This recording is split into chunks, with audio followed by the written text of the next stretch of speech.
আজকে হচ্ছে পটল পোলাও।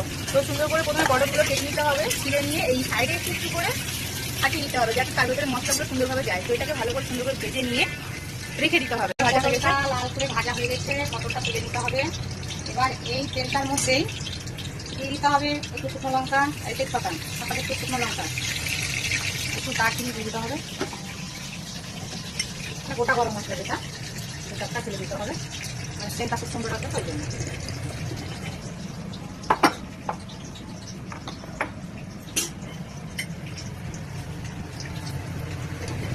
এটা দেওয়া হলো এলাচ, মানে শুধু গরম মশলা করে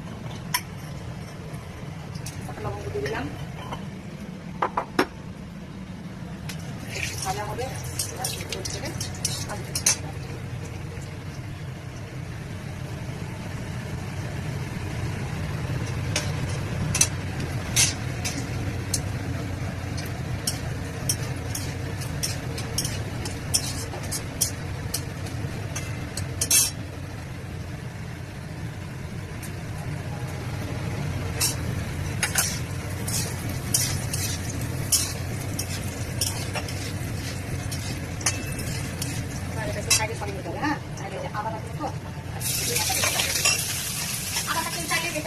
আমি আপনি একটু ছোট করে দিয়েছি নিজের সুবিধার সাথে।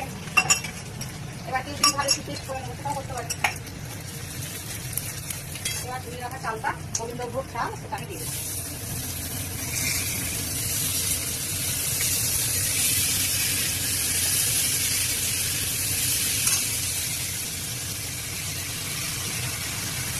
এর মধ্যে এখন মশলা রয়েছে, মশলাগুলো কি কি? একটু শুকনো গরম মশলা মানে দারচিনি, এলাচ আর তেজপাতা, শুকনো লঙ্কা দুটো, একটু হলুদ, দিয়ে একটু গরম জল, একটু সাদা তেল দিয়ে এখন এটাকে আমি স্বাদ অনুসারে লবণ, যে যেমন লবণ খায় সেগুলো লবণটা দিবে।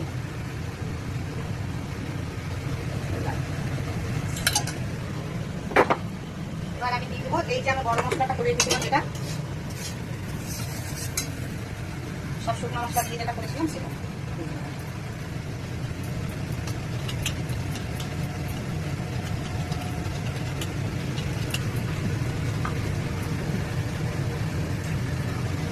কারণ যদি মনে হয় বেশি হয়ে গেছে সেটা ফ্রিজে রেখে দিতে পারে, কোনো অসুবিধা নেই।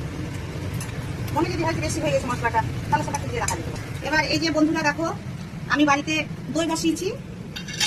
এই দেখো কত সুন্দর দই হয়েছে, দেখেছ? বাড়ির তৈরি করা দই। এই যে এবার এখানে 2 চামচ দই দিয়ে দেবো আমি, বুঝতে পেরেছ? 2 চামচ দই দিয়ে দিলাম। দইটা দিয়ে বেশ সুন্দর নেড়ে দিতে হবে।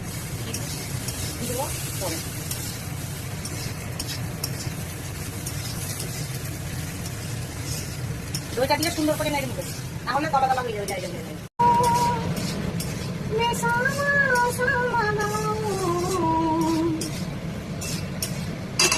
मेरा मन पंछी चाहे पूरे वृंदावन जाऊं, ब्रज की पावन गलियों में राधे राधे गाऊं,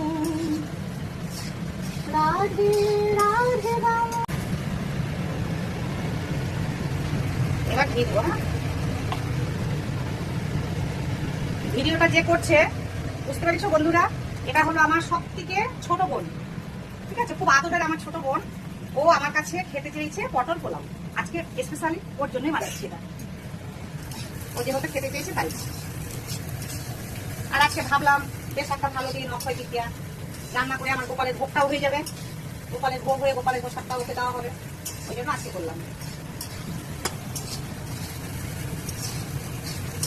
मोर मुकुट पीतांबर सोहे, गंध जयंती माला।